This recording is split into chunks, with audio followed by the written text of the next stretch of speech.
Welcome to the Shannon Fox Show, the podcast where we empower career moms to thrive.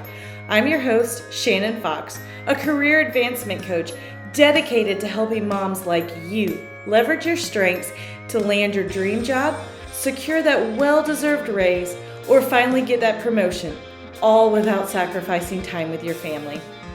Each week, I'll bring you actionable strategies, inspiring stories, and strength-based tools to help you align your career with your natural gifts and step into your full potential. So, if you're ready to stop feeling stuck and start building the career and life you deserve, you're in the right place. Let's get started. Welcome, everybody. I am so excited today. I have Tiffany Uman here, who is a globally recognized career strategy coach and workplace expert. She is a former senior director at L'Oreal, where she achieved 7 promotions in under 10 years. She now empowers high achievers to become the top 1% in their own careers so they can quantum leap their confidence, growth, and income without compromising their well-being. She's a Forbes Coach Council member, LinkedIn learning instructor with over 8,000 learners, author, and speaker. Her work has been featured in Business Insider, BBC, The Globe and Mail, Medium, and LA Weekly. And she's been recognized as one of the top 15 LinkedIn experts in Montreal. Tiffany specializes in career acceleration, workplace navigation, confidence, personal branding, communication, conflict management, work-life balance, relationship management, leadership, and more. Welcome, Tiffany. Thank you so much for joining us today. Thank you so much, Shannon, for having me. It's great to be here. And I love that intro. I'm so humbled hearing all of that. And in fact, we actually just surpassed 850,000 LinkedIn learners this week. So I'm just like, oh my goodness. It's so That's amazing to be able to support these incredible professionals in different areas of their career to be set up for the most success. So I'm so excited to be here. I know that's a big theme for the event and a good lead into today's topic. Yes, that's awesome. Congratulations. So, can we start with you telling everybody in the audience who may not know who you are, just a little bit about you and what got you on this career path? Yeah, sure. So I kind of have two chapters to my career. The first is more in the corporate space where I had a really fruitful career path, predominantly with L'Oreal, my dream company.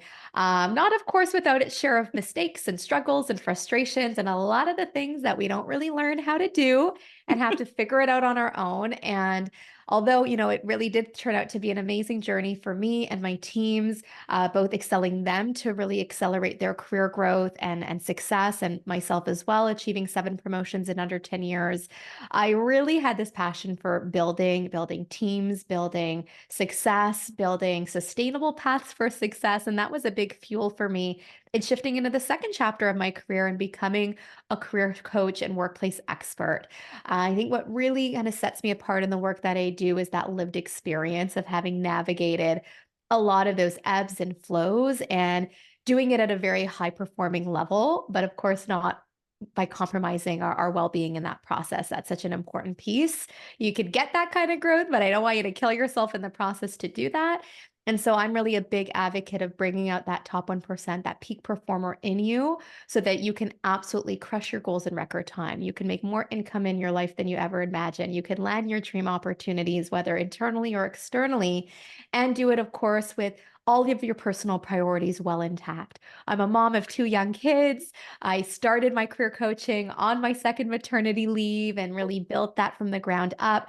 Now, becoming a 7-figure business and growing really rapidly. So it's just been amazing to see this evolution and how I'm able to really give back and support amazing high achievers in each of their respective fields and functions. We've supported clients from over 30 different functions and backgrounds now from over 25 countries, have secured over $3 million in raises for our clients and counting. So I can't wait to see what this year has in store for us, but I'm really honored to be here. That is awesome. That is a wow, that's a lot. So could you tell us some of the misconceptions when it comes to career acceleration? Oh, yeah. How much time do you have, Shannon? No, I'm joking. But I'd say probably one of the biggest misconceptions is like banking on your hard work to do the heavy lifting for you. And for what it's worth, it's not our fault that we think that. I used to think that. And I know a lot of people I come into contact with think that because that's what school kind of trained us to believe, right? Our Right. performance was what mattered. Our grades is what mattered. And so you enter into the workforce and realize, okay, I'm working hard. I'm doing the good things. I'm getting good feedback, but why is this not translating in like the actual advancement that I want? Why am I struggling to secure that promotion? Why is Jennifer getting it over me? I don't understand what's happening here. And so when we only bank on our hard work to do that heavy lifting, it leaves a lot of blind spots. And we're going to talk about some of those today, which is really my 5 keys to career acceleration that you really need to focus on very intently, very strategically, and very proactively so that you can be in the driver's seat of your career. What runs the risk of kind of just banking on your work, hoping people are going to recognize you, hoping people are just going to know who you are and the impact that you're creating. It's literally like giving the keys to your career to someone else and just saying, here, do what you want with it. And I'm all about Right. helping you take proactive control of your career because that's where that acceleration flywheel really kicks in and creates like a lifetime of ROI in terms of your growth and income. I love that. That's so true. Like a lot of it is comes from school. I mean, it comes back to your grades and what that happens. And we're a homeschool family. And so we've kind of they did go to school and then now they don't. And so when it's not, well, look, I got all the questions right. Okay, how, there's so much more to it. So I love that. Yeah, there's a So lot of facets to yeah, consider. yeah, definitely. So what are some of the common mistakes you see professional women make? Mm, I would say the biggest one, Shannon, is not advocating for ourselves. And once again, I've been so guilty of this. So everything I'm sharing with all of our attendees here, please know I've been in these exact shoes. I've kind of had the benefit of the doubt that people will just know the work that I do, know the impact I create. And I'm also typically a very humble person. So this idea of like tooting my own horn and speaking up and highlighting my work or taking credit for my work wasn't something that came very naturally. And I really see that with the majority of female professionals, where there's just this like added battle that we have with ourselves around advocating for what we do and the impact that we create. So we do amazing things all the time, right? But Right. when it comes time to actually showcase that, to speak about that, that's where that mindset takes over. Oh, come on, I don't want to be bragging. I don't want to sound cocky. I don't want to be egotistical. I don't want this to rub people the wrong way. And then it leads you to not do it. And the next thing you know, you're kind of on the sidelines. You're stagnating. You're falling behind your goals. And it's not because you weren't worthy of those goals or deserving of them. It's that you didn't take enough of that proactive stance of showing up for yourself and advocating for what you want and why you want it. Right. So what are some examples of how people can advocate for themselves? Yeah. I mean, starting point is you need to be able to express your goals, what you want, and your needs really regularly in your work environment. Like, this should not be limited to a performance review setting. I know a lot of professionals kind of fall into that trap where they don't really say that things throughout the year. They kind of do, but not to the extent that they need to. And then they end up in their performance review and despite maybe getting good feedback or whatnot, they're just not quite moving forward or they're struggling to get that raise that they were banking on, all of these different things. And so you really want to have a regularity, I would say, of conversation on your goals, on how you want to grow in your role, how you want to grow in the organization, what kind of things you need to do or demonstrate that will support you in achieving those goals. And the Right. beauty of doing this, Shannon, really regularly is you get your boss and possibly other decision makers here on the same page as you, right? Where it's not like you versus them, it's really us Mhm. versus the opportunity, us versus what you're working towards in your growth goals. That's probably one of the most important things is having that continuity of conversation. It doesn't have to be every day or every Right. week, but you don't want to have it as out of sight, out of mind. And maybe as a quick cue for our attendees is also not getting too caught up in just like head down, do the work. You want to be able to kind of pull back, have some spot checks around how you're progressing. Are you really working towards the goals that are going to help you move that needle? And if Right. you feel like something is getting in your way, you're constantly putting out fires as an example, and you're like, I haven't had a chance to like do any of the stuff that I really was hoping to do this year, that's sort of a flag to go up to say, okay, I need to have that conversation. I need to, again, advocate for myself here that this is probably detracting from what I want to achieve versus supporting me in that. Right. I love that. I love that. So, how can working moms position themselves best for promotions either prior to or following maternity leaves? Because I know we have a lot of moms here and motherhood, maternity leaves that all kind of impacts promotions and all of Totally. that. So, what advice can you give to them? Oh my gosh. Yeah, this one really hits home for me, Shannon. I've supported a lot of clients either coming into their maternity leaves, coming back from their maternity leaves. And the common narrative I hear that they turn around, with the support, but what they initially feel is that maternity leaves have like set them back, that they feel like behind, that they feel like because they've been out of the workforce for a certain period of time, that they've kind of lost that momentum or that they're not viewed maybe as competitively as some of their other colleagues. And the first thing I want to say to all of our working moms is like you are superheroes. You Yeah. have so much going for you and this is something you can use to your advantage, especially upon returning from your maternity leave. But let's talk about going into maternity leave. Probably the biggest mistake that someone can do is just going on their maternity leave, not having any kind of exit conversations and hoping for the best upon their return. You have to start planting those seeds early. I can use myself as an example. When I was going on my first maternity leave, I had a very specific goal that I wanted to come back to in a vertical promotion. And I said, okay. I know that's not necessarily typical to come back to a vertical promotion after a maternity leave, but I'm like, I'm going to make it happen. And I did make it happen. But the backstory of this was I had very strategic conversations with my boss at the time, but I knew that I might not be coming back to that exact team. In Canada, we have a longer maternity leave too, around a year time frame. So you can imagine a lot can happen within a year. But if you have a smaller time frame, this could even work better because there's not as much time out of the market.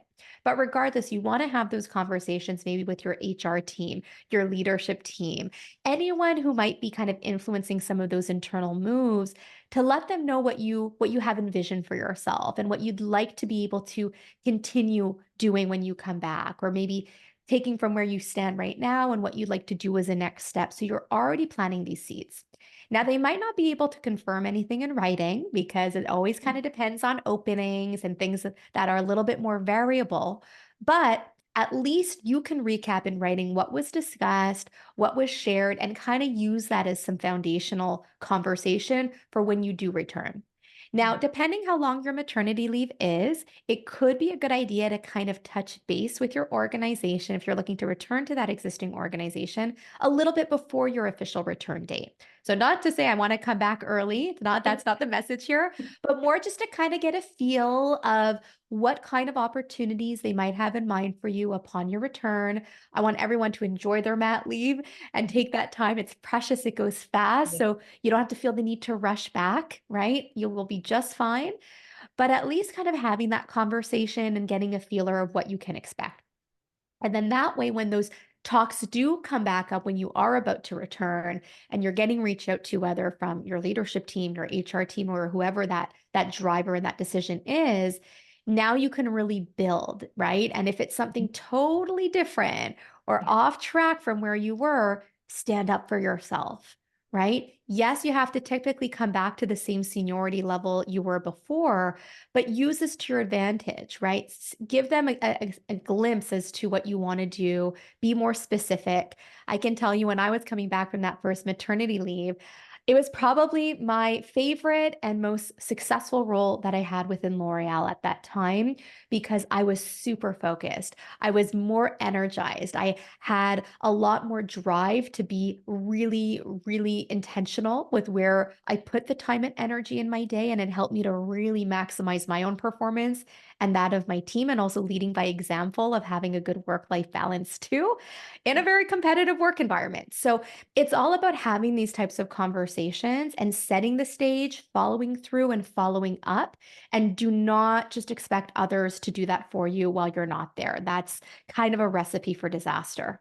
Yeah, communication seems to be very key in this whole part of your career accelerator. Like, have these conversations and 100%. advocate for yourself. So I think that that's great. So how about for those women that are going into interviews? How can they go into them with confidence and land that job that they really want? What kind of things help them stand out? Oh, yeah. So, one of the things you really want to do is nail down your personal brand. I'm big on personal branding. This is your story to the world, right? I'm a former marketing professional, so I always love drawing parallel with brands, right? Mhm. When you think of a brand that you use on the regular, there's likely keywords that come to mind. There's things you instinctively think about, and that is intentional. That are, the marketers behind the scenes that are crafting these messages and putting it out there in the world. But your personal brand is very similar. It's intentional reflections and thoughts and strategies of how you want others to view you. And it's a very powerful tool when you go into interview settings because, again, the whole point of the interview is to sell them on why you're the right fit for the role. And so, by knowing your personal brand and being confident in talking about your strengths, talking about what sets you apart, speaking confidently about your track record, being as quantifiable in your results as you can, right? Don't just keep it at the what you did. This is a big downfall I often see. You talk about kind of the job duty, like the task, the work itself, but you don't take it to that next step around how you've done it and the results that it really created. And those latter parts are very distinct to you as the professional, right? Those are things that Shannon has specifically done Mhm. that maybe someone else didn't do in that specific way. And especially when you layer in the results piece, it shows these interviewers, hey, if Shannon can drive these results, in that organization, then she could totally do that with us. And I would also say layering on the energy, the motivation. This is so important to really elevate yourself in standing out as an amazing candidate. It's not just about having all the checks and boxes that Right. you meet all the criteria. In fact, job descriptions are really like a wish list of criteria. It's rare that someone is going to check off everything. But if you can be confident in showing up for the majority of the things that they're looking for, being very tangible in the examples and stories that you share, and Mhm. that creates a lot of memorability in an interview as well. And really showcasing, what you did, how you did it, and the result it created. This is going to be an amazing and winning interview for you, especially paired with that positive energy, that engaging energy, welcoming body language so that they can really envision you as part of their team. Yeah. So remember, interviews, it's a two-way dialogue. It's not just about them asking you questions. You're also interviewing them. You are more than welcome. And I highly recommend asking questions also so that it Right. does become more conversational, right? For Right. example, let's say they're asking you, like, Shannon, what would you say are some of your biggest strengths? And so you walk through that kind of answer with them. And then as a follow-up, you could say something like, I really want to set myself up for success in this role. It's something I take very seriously. How do you typically measure success within this particular position? Right. And it's just like a great segue question where you're kind of now getting a glimpse of what really matters to them in this Right. particular choosing of candidates. And then you could use that to your advantage in the interview. But I would Right. say really nailing your personal brand, really getting your track record down, coming with the right stories, doing your research obviously ahead of time. Do not ask obvious questions. Show a level of interest, of intrigue that you've kind of looked into more about what they do, what some things that can really spark a good conversation in that interview. These are the types of things that are really going to help you stand out. Those are great. Those are great tips. I love that. So let's talk about your top 5 strategies to fast track your career growth.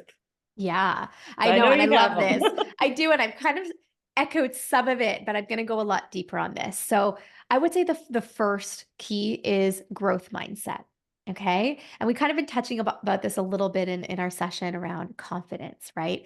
For me, growth mindset is really about fueling the right mindset to catapult your growth and success. And I often say your mindset will either be your biggest asset or liability. Right. Like it's up to you which one you choose it to be, but I highly recommend we make it your biggest asset. And so this means building up that confidence, right? Removing that self-doubt. Imposter syndrome, I think, is innate. It's something that so many of us feel, especially female professionals. But for me, it's a sign that you're pushing yourself. Like if you don't feel imposter syndrome, you're probably not getting out of your comfort zone enough, really, Right. right? You Yeah. want to be able to stretch and see that as a sign of opportunity, not as a setback or as a roadblock for you, right? A lot of it's also around really envisioning the type of growth that you want to have and knowing that these are possibilities for you. So one key shift that I really encourage when it comes to growth mindset is coming from a place of abundance instead of scarcity, Mhm. right? So, for example, let's say, you see someone in your workplace who's gotten the promotion that you didn't get yet, and you're like, you know what? Maybe you're thinking a scarcity mindset if you're like, like, I don't get why that happened for them, or like, that's never going to happen for me now, or like, that just shot my chance right there. That's a scarcity mindset. You're pretty much taking yourself out of the race. Right. Whereas an abundance mindset to be, okay, like, hey, if they can do it, I can do it too. Or what am I missing that's going to help me get that outcome like in the imminent future, right? You, Right. you start framing more possibilities in your mindset as opposed to limitations. And that's a really important and powerful shift. You have to believe in yourself and your mindset. And that confidence that underlies this mindset is really going to be pivotal for the type of success that you welcome into your life. So I would say that's definitely number one, probably most important key to accelerating your career. We could talk a lot about that, but I just want to keep it a little succinct for the sake of Yeah. today's No, session. I absolutely love, I see that too, because I know like a lot of these career people, they'll see a promotion, all this.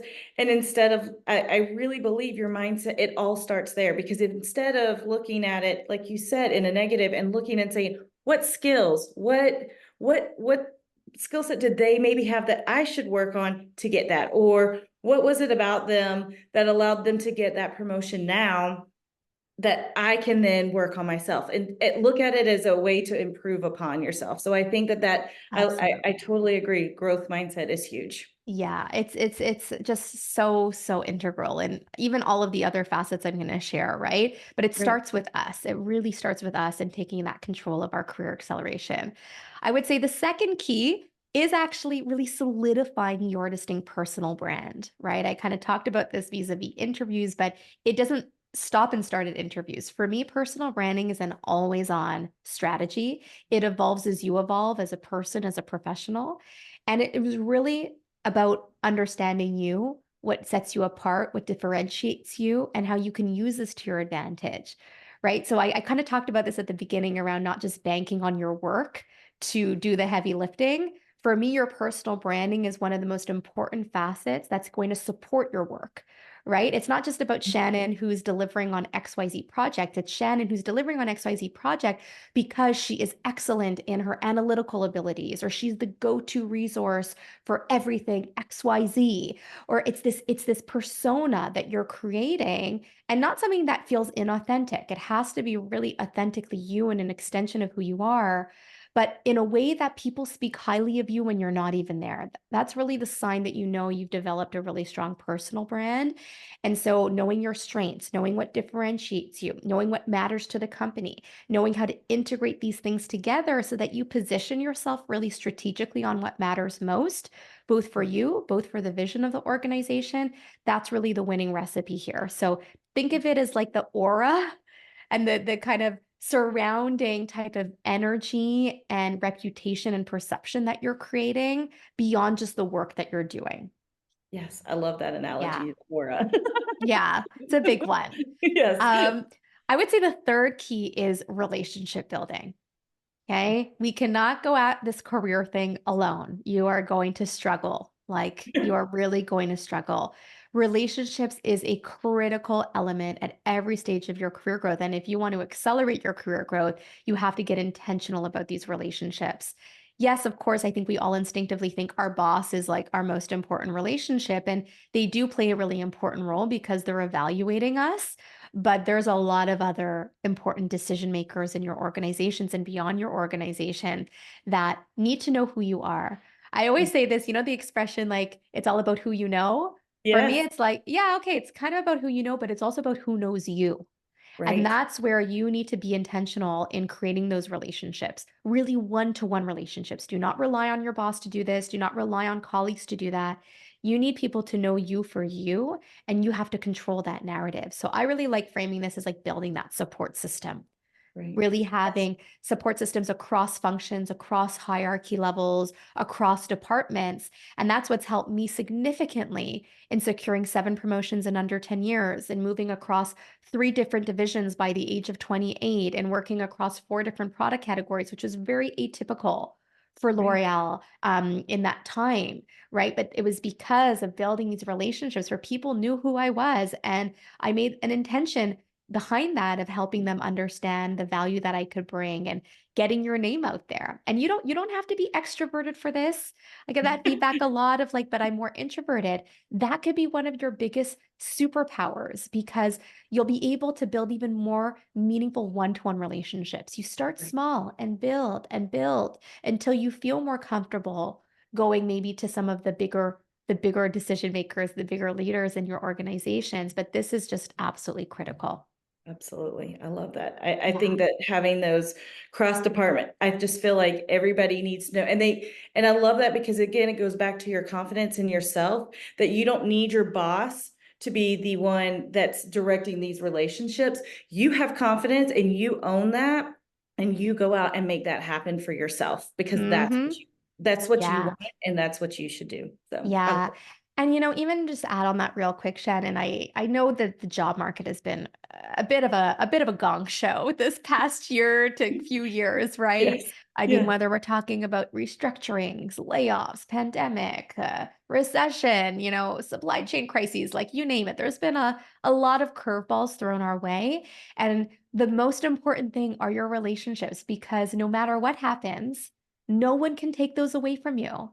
I Right. can tell you, I have been bringing in incredible industry experts into one of my signature programs, and it's all thanks to my relationship building over the years, where they were like, yes, I will be a part of this. It was the easiest yes because of all that work over the years that built that trust, that built that rapport, that built my credibility towards them, right? And Right. so it's just something that pays itself in dividends over the lifetime of your career when you know how to do it right.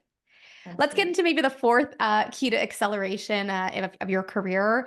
And we talked about it briefly, but it's definitely communication mastery. Yeah. Communication is embedded in everything that we're talking about today, but whether it's around how you're putting yourself forward, how you're giving feedback, asking for feedback, how you're elevating your public speaking, how you're navigating conflict in difficult situations, how you're advocating for yourself in your career growth dialogues and your negotiations and your networking opportunities. Communication is just everywhere. And if you do not realize the importance of communication, I really hope that this is your friendly reminder that communication is easily the number one skill that will accelerate your career. Like, I will stand behind that until the end of time. It has been integral for me, my teams, my clients. It's just it's something that will position you so strategically in what you do. And most work problems, most work challenges can be solved through effective communication. Again, you just kind of need to go know how to massage those conversations. But I've worked through some really challenging ones myself, and I was like, I can't believe that worked, but it did. And now I love sharing those types of insights because it's really life changing. Right. And then I'd say maybe my fifth one, Shannon, and it might come as a surprise to people when we think about career acceleration. It's actually work-life balance. I'm a Yeah. huge believer that you are the most important part of your career. And if you don't work, your career doesn't work. So if you Mm. are compromising your well-being, you're sacrificing your personal priorities, you're not showing up for the things outside of your work the way that you want to, it is directly going to limit your growth potential. And so it's really about having a good synergy here of building your work and life together, not like one versus the other. And having the right types of time management strategies, stress management strategies, knowing how to set the right boundaries, saying no is okay, right? I want It's everyone to a repeat complete that sentence. on the other. It's a complete sentence. Everyone say it with me.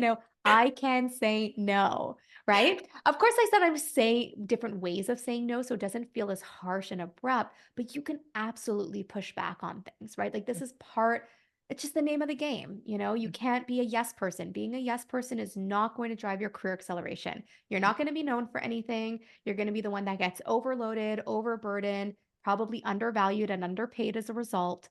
And Mhm. it gives you less leverage in your negotiations as well, right? So we need to set those boundaries. We need to push back. We need to be able to carve the time for our personal priorities just as much as we carve the time for our work priorities.